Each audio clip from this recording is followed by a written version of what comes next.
Hi, I am Charles. This video will talk about create pivot tables. Let's get started.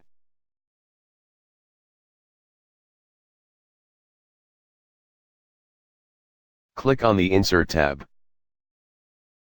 Then click on Pivot Table. The Create Pivot Table pop-up window will appear. Click in the Table or Range box. Then click and drag to select the source for the pivot table. This is the selected source of data. Then click to select the location of the pivot table. If you wish to insert the pivot table into existing worksheet, click on the location box, and then click on an empty cell in existing worksheet.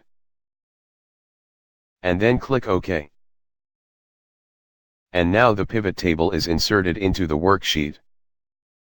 Remember, this is an empty pivot table and you must add the pivot table fields into it. Well, that's it. I hope you enjoy this video and have learned something today. Thanks for watching.